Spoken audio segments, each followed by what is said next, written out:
Hey girl gang, it's Dr. Joy here, and you are watching Delivering Joy MDTV. Welcome to Well Woman Wednesday. So today I have a super special guest who I am so happy to have on the show today. And we're going to be talking about LGBTQ plus access to care and why it's so important, especially in the OBGYN setting. So make sure you keep watching.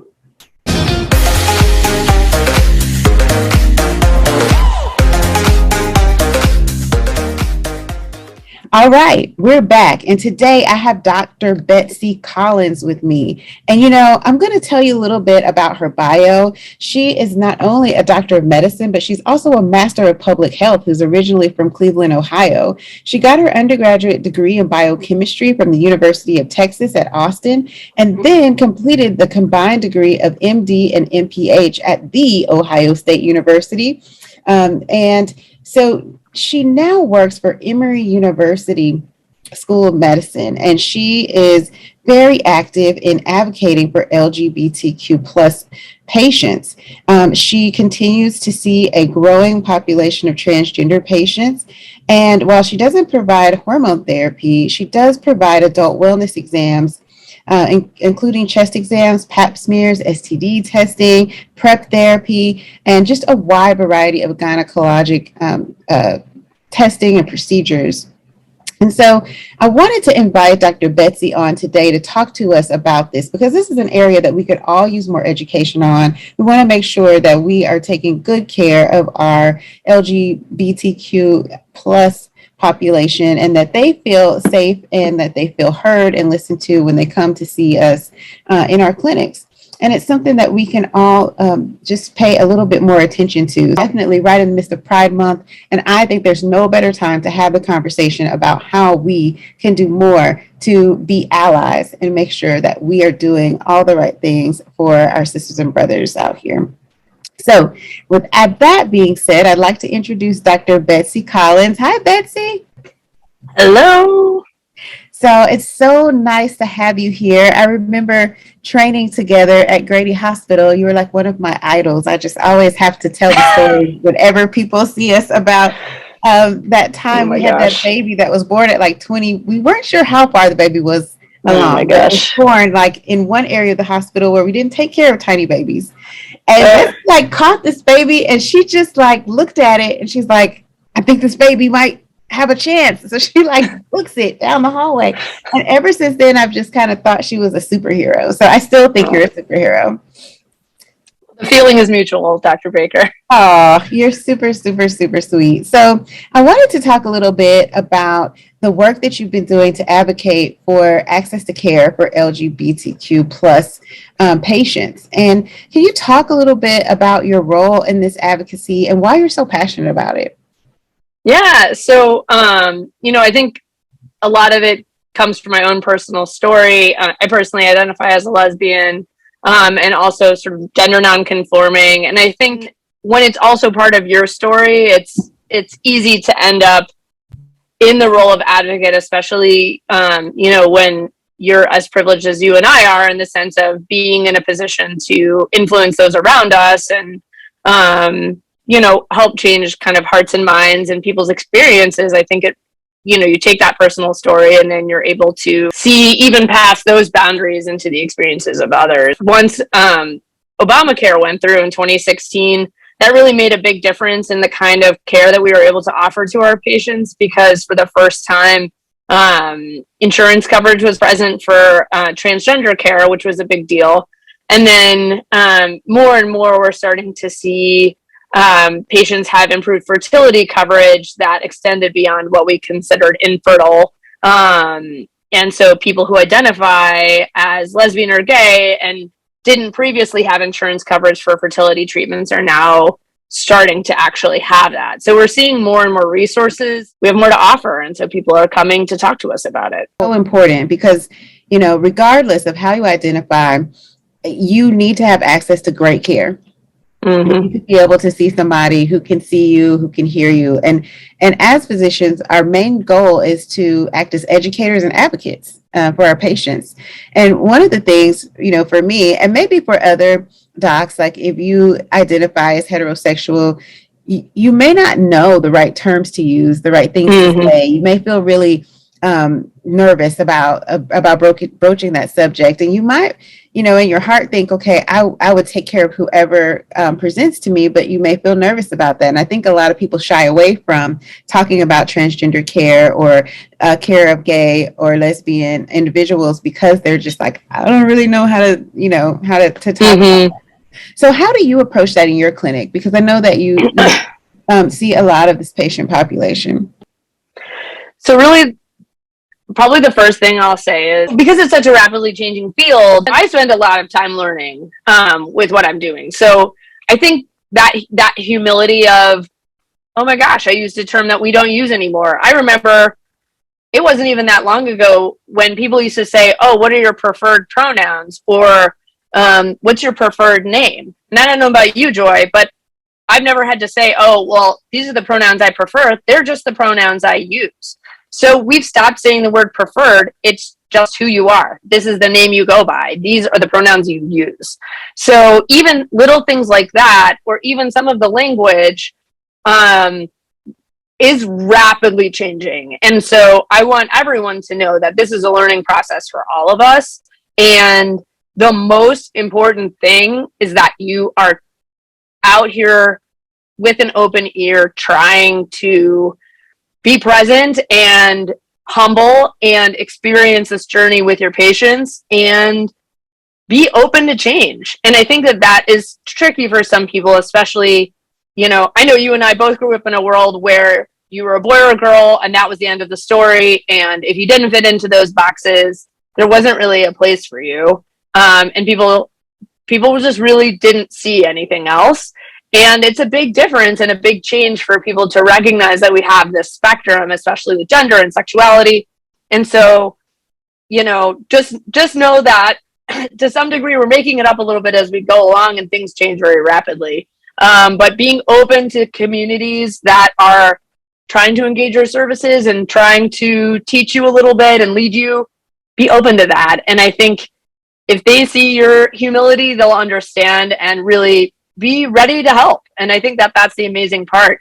I did a talk yesterday on LGBTQIA perinatal mood disorders. And I remember at the end, one of the people who was coordinating the conference said, I would really like to make brochures for my clinic that are more inclusive. And I said, engage your community. Look to the people who you are serving, and they will help you make brochures that are appropriate. And I'm sure you do this too in your clinic. Like, you want to look down at your flyers or look at your posters in your office and think, hey, these represent me, these represent my community. And that's all you need to do. Ask the community, and they'll definitely want to participate and help you learn. But the other thing is, don't expect them to teach you everything. So you've got to put yourself out there and start educating, going to conferences, listening to talks, go to things that wouldn't necessarily, may not have been your first choice 5 or 10 years ago, but if you're like, hey, I don't know anything about this subject, start doing some continuing ed on this, because while your patients are happy to help a little bit, they also don't want to run into you and have you feel totally clueless and lost in this space. So they want to see that you're making an effort to learn a little bit about care for these populations, because as I like to say, our patients are graceful with us all the time, right? They're graceful in every walk of life. Every time they go to the grocery store, every time they engage a healthcare provider, every time they go to school, every time they go to a restaurant. They don't want to have to feel like they're constantly teaching us, because that's also sort of a weight on them as well. So definitely in your own time, please educate yourself as much as you can, but know that we all expect to make mistakes. That's totally normal. Yeah, I totally would agree with that. I think that, that very much can feel like death by a thousand paper cuts, like where you're the person that always has to, kind of give grace all the time because someone, constantly gets it wrong or just refuses to take the time to educate themselves. And so I completely wholeheartedly agree with that. And I also agree with the fact that patients are so very gracious, in my Always. dealings with LGBTQ plus patients and their partners. I mean, I often say I'm not sure if I'm getting this right. Can you make sure that I'm saying things that make sense to you and things that that feel right to you? And they will tell me, yeah, no, this is how I want to be addressed. This is how my partner wants to be addressed. This is how we should have this conversation. And that, I think, has been the most helpful. And just being humble, because I think when people see that humility, they're they say, well, even if you didn't quite get the terms right, we can see your heart, and we know that you're trying to to listen to us and to hear us and to see what you can do to help us. So they're very, very, very gracious all the time. And then I think there are many, many conferences that you can attend, and definitely talks at almost every national or regional conference. There are talks on this topic that are available. So I think we do need to check that out as healthcare community. And I think it's specifically important in the OBGYN space, because Absolutely. that is our job. Reproduction and sexuality is our whole job, right? So we're doing Absolutely. it every day. We're talking about it every day, all day. So we need to be well versed in these subjects. I think I've read that you met your wife at the Ohio State University. Is that correct? Mm-hmm. Okay. Yeah. We were both in grad school. Yeah. So, tell me a little bit more about how that experience was when you kind of starting to plan for your family. That's a big deal. And I wanted to just kind of hear, like, from your personal experience, how that was, and then how you counsel patients about that, like when you're thinking about family planning and how these things are going to go. School together.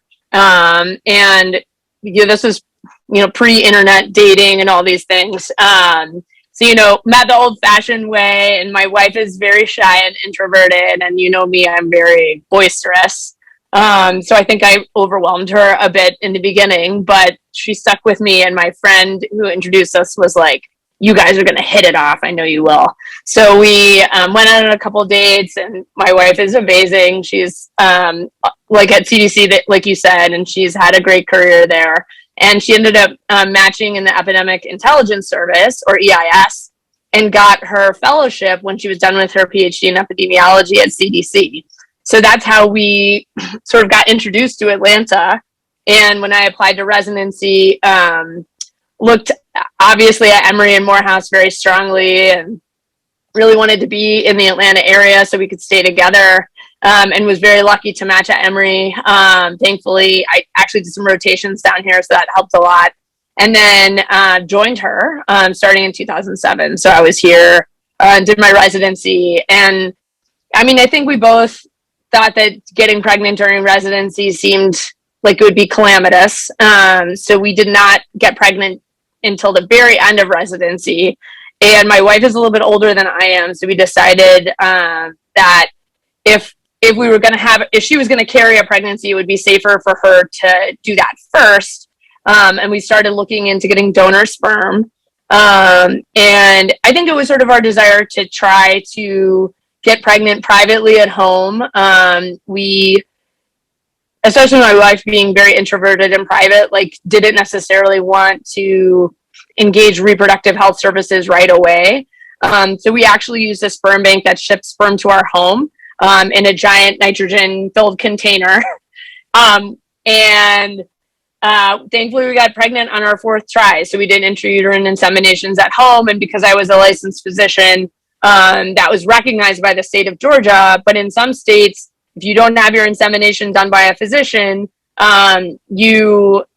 there's problems in proving paternity or lack of paternity. So you do have to be very careful and pay attention to what your state laws are. And while it's certainly much more expensive to engage reproductive services to get your inseminations, it could save you some headache down the line if you're worried about your partner being recognized as one of the parents of your baby.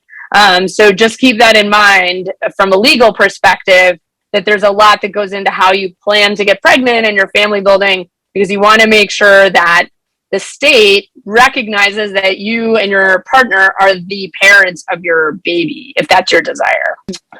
Wow, that is really a very good point that I maybe haven't fully considered before. Because I'll have patients sometimes who will say, well, we're going to have Mr. X donate, want to do at-home inseminations. And and I'm like, okay, and I'm kind of like, I'm kind of go with the flow. I'm like, hey, yeah, okay, whatever you Yeah. think you want to do. But I probably should be having those conversations with them and saying, hey, that's going to be a little bit difficult to make that then just you and your partner's Mm-hmm. baby. Right. And actually there was an interesting case in it was one of the Midwest states, I want to say like Oklahoma or Nebraska maybe, where someone was advertising their sperm to be a donor, more not anonymously, but like on Craigslist essentially. And a person purchased it and got pregnant and then ended up, I want to say, on like Medicaid and some other state supported services like food stamps and some other things. And the state sued the sperm donor for paternity and child support payments. So Wow. you have to be very careful about this stuff because it not only protects the donor, but it also protects the recipient. So that's definitely something that you have to be very cautious about. And I would say if you have the means, definitely consider engaging a family lawyer or asking around in your community to see what the most legally protected path is for you. Because oftentimes for non-traditional families, putting in a little bit of money or effort on the front end to sort of know your rights and know what you need to do to protect your family ultimately will save you money down the line, even if it is sometimes a few $100s. Like, for example, buying donor sperm, each IUI could run you somewhere between, if you do it at home, maybe about $700 or $800 for the sperm. And if you engage reproductive services, maybe like $1,500 to $2,000 total. But if that means you're not fighting a paternity suit later on or dealing with, a person who wants to claim paternity down the line, it could save you a lot of money. So it can be hard. I mean, these are expensive things, but I really want people to protect themselves because I know oftentimes the desire is not to have the donor in your family. So it's an important distinction. One of the things that I thought was really interesting is that you guys kind of planned from the beginning how you were going to protect yourself on the back end. I think that's super important. So your wife got pregnant the first time, and then you had your first baby, right? Mm-hmm. And then what happened for the second baby? So we had always each shown interest in carrying a pregnancy. So after my wife had our first baby, I started to do inseminations for our second pregnancy for myself. And I did engage a reproductive specialist because my wife's not a physician.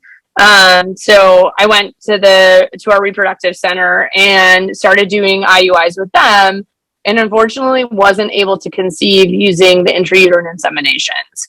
And so I want to say I did like 6 of them. So I didn't get pregnant. So we made the difficult decision to move forward with IVF at that time and did an IVF cycle. And I got a couple embryos. They weren't the best looking embryos. They were sort of like middle grade. I think we did a transfer. I didn't get pregnant. And so we were sort of in this tough place about trying to figure out what to do next. And I remember I reached out to another friend who had IVF and talked with her a little bit. And, she was like, if I hadn't done IVF twice, I wouldn't be pregnant. I wouldn't have been pregnant with my baby. And, sometimes you do have to try more than once. And I know it's a difficult decision. It's very expensive. And she's like, you should consider giving it another try. And so we did, and we ended up getting pregnant with our second baby. And so I'm very grateful to my friend. But it was quite a journey and certainly was very unexpected. I didn't have any risk factors for infertility. And I think it's always, anytime you're sort of entering your fertility journey and come across some unexpected things, I think we often take it very personally, and the ability to have a baby can be something that I think people feel really rough about sometimes, especially when things aren't successful. So, not surprising. Yeah, absolutely. And I never knew this story until now, because I think once I ran into you, we were at the Capitol advocating for something or another, and you were pregnant. And Mm. I never even knew that you had these struggles. I just saw you and you were just like, Hey. I'm pregnant. So I never even knew that you had this whole journey that accompanied that. So congratulations on that. I mean, I didn't Thank even you. realize that was such a challenge, and that you had to overcome so many things to get there. So congratulations on that.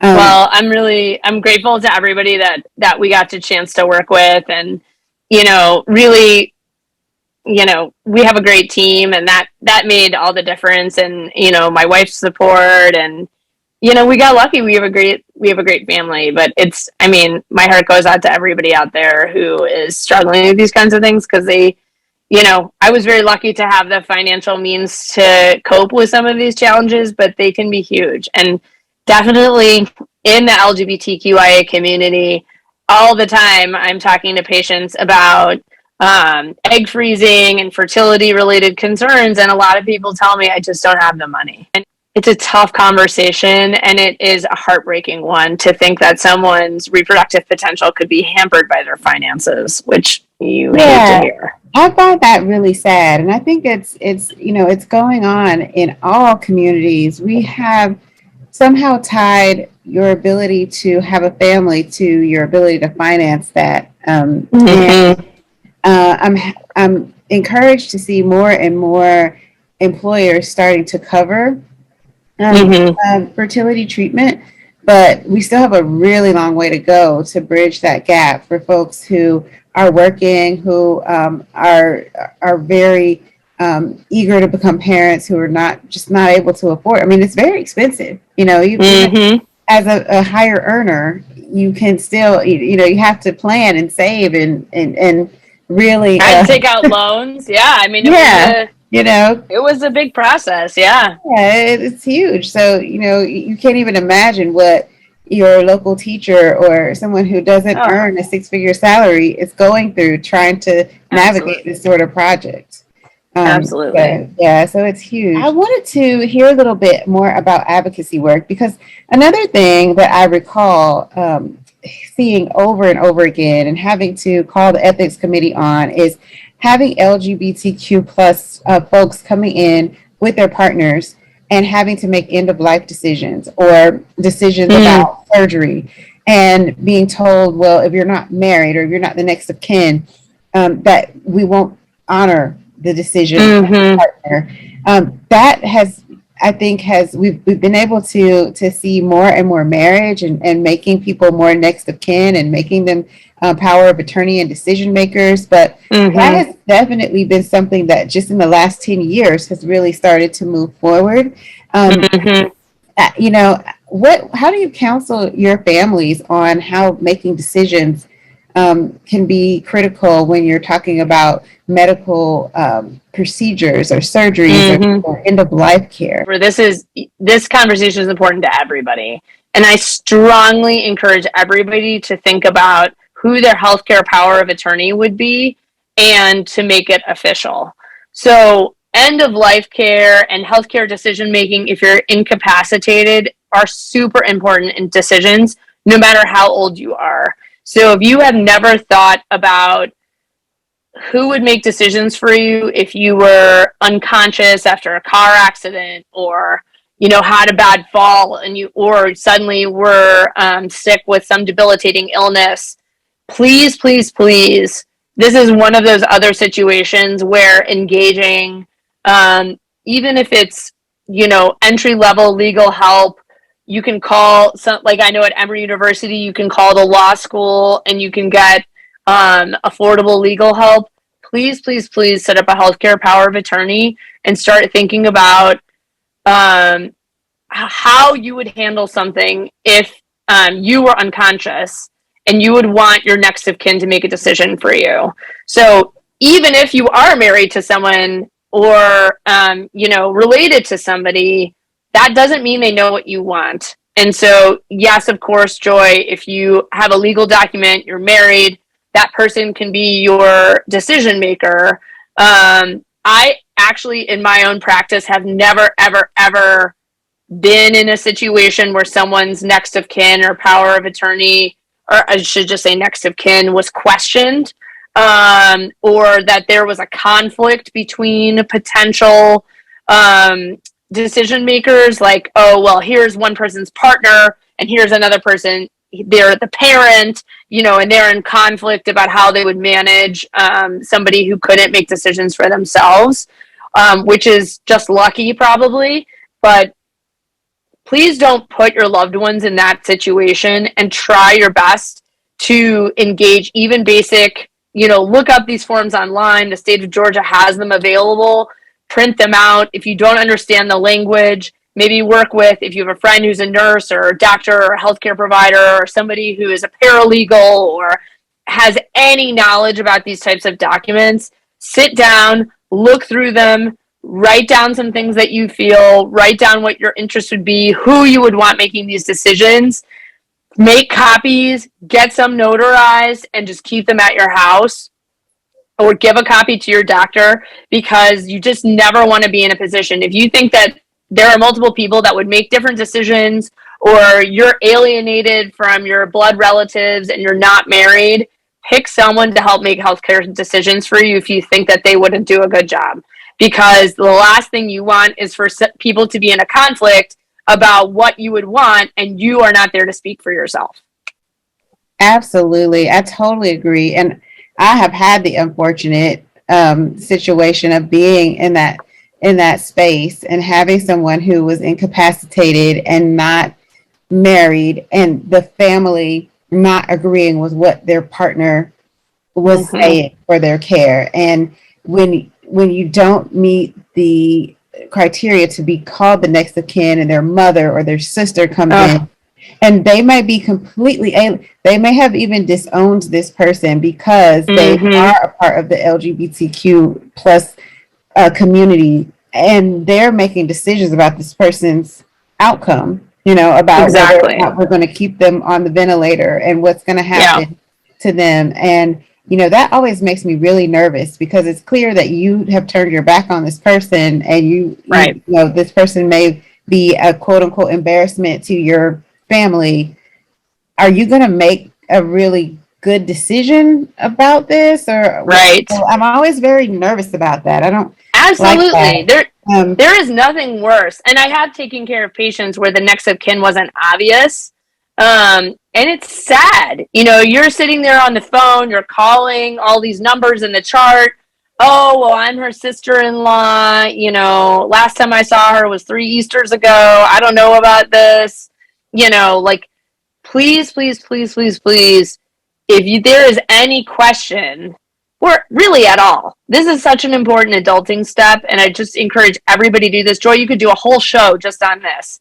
But if you're queer, if you're considering building a family, and you're engaging a family lawyer, which I strongly recommend that you do, especially somebody who's familiar with LGBTQIA law in your state, please ask them to get end-of-life documents and healthcare power of attorney documents also. It's one additional step on top of the other family documents that you'll need for your adoptions and so on and so forth.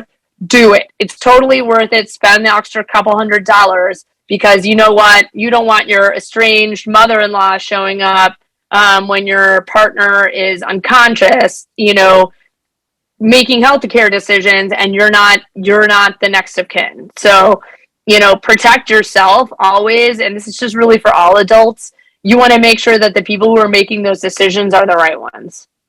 Absolutely. I totally agree with that 100%. Now, the last thing I wanted to ask you about is the advocacy for access to care, because I think that sometimes we see, particularly with transgender people, when they are born, knowing that their physical presentation may not necessarily be who they are, the ability to then seek care to maybe change that has not necessarily been always available. I know there are movements to make that available, to make it something that's covered, because that's a big part of your mental health. It certainly runs over into physical health. So I think it's very important that we talk about those type of policies that are out there Yeah. that are being made. What are your take on some of the policies that are being generated and how we can support those?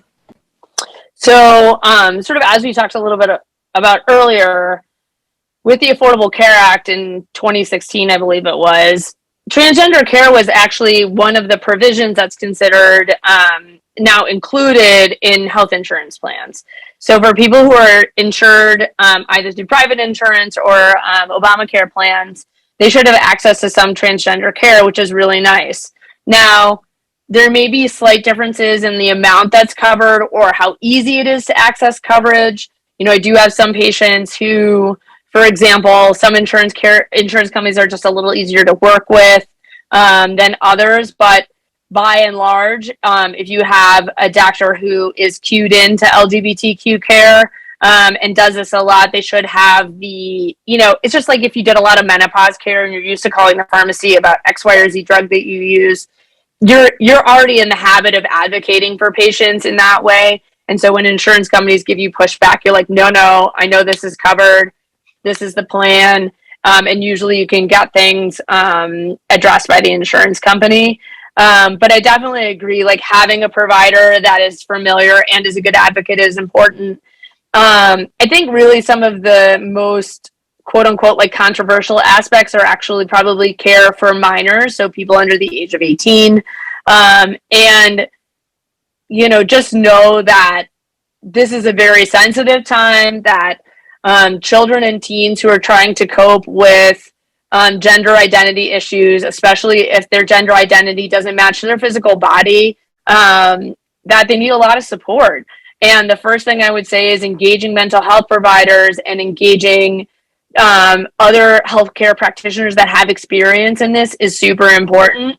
And above all else, really make sure that you are building those bonds with your family and supporting and listening and doing the best you can to help them through this. I don't know that there's always a right answer. We have patients who, feel very strongly about hormone therapy, feel very strongly about gender affirming surgeries. We have some patients that feel more ambiguous about some of these decisions and sort of are taking smaller steps.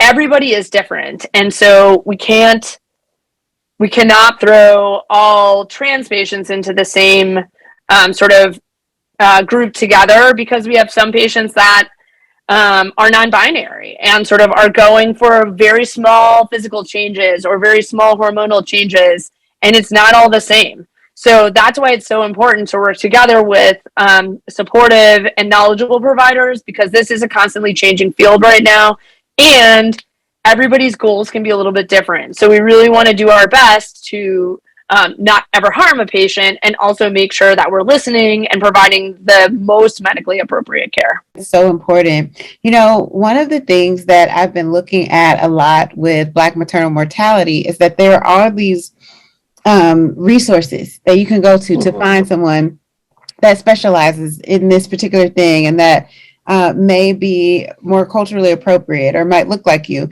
Are there those same type of resources for the LGBTQIA population?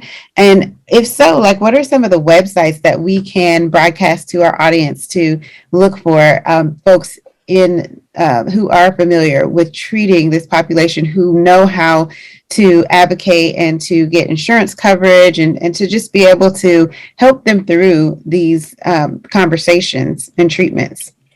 Absolutely. So the Gay and Lesbian Medical Association is a great place to start. So GLAMA, GLMA, the World Professional Association for Transgender Health is another good resource. A good friend of mine named Dr. Izzy Lowell runs an amazing organization called QMed or QueerMed, and she's got some amazing resources on her website for trans and non-binary folks who are looking for resources. So social media is also a really huge help, and there's tons of queer communities out there for all kinds of niches. There's communities for queer families. There's communities for trans communities in many major cities and areas. There's communities for two mom families. There's all kinds of things that you can find. So I really encourage people to sort of use the power of social media to sort of branch into these support groups, because it's an amazing sort of hive mind that you can tap. And there's people on here with, you might get on and have a legal question and 3 lawyers chirp in and are like, hey, this is what I do all day long. This is what you should do. And it's awesome to have that at your fingertips. So I really encourage people to utilize those resources, because in all honesty, they can be very low cost, and a great place to get started in terms of finding providers in your area. Let's say you just moved to a city, or you live in the middle of nowhere and you're like, oh my gosh, Omaha is the closest big city. Where do I find a, lesbian urologist? And you're, on the, Omaha queer social media, group. And they're like, oh, I've got just the person for you. It would have taken you ages to figure that out. But now it's like right at your fingertips, essentially.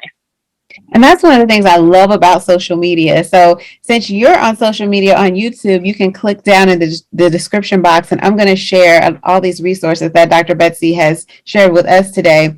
And you can certainly look for social media resources in your area so that you can find all the answers to your questions and get some good leads on folks in your area and resources in your area that you can use. Well, thank you so much, Dr. Betsy. I know you were on call. You're trying to do all of these things, and this is just one of the reasons why I just love you so much. You're always here to advocate for people, to help people, and just have such a wonderful heart.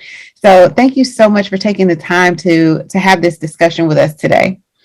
Absolutely, Joy. It's my pleasure. I've always just had so much respect for your work, and feel very lucky to have trained with you back in the day. And I look forward to many years to come of collaboration. Absolutely. We'll see each other at the Capitol, right? Every year. Absolutely. Yeah, next time at the Capitol. So, Girl Gang, thanks so much for tuning in. Make sure that you like, subscribe, and share. And if you're watching on BTV, we'll catch you next week. Peace.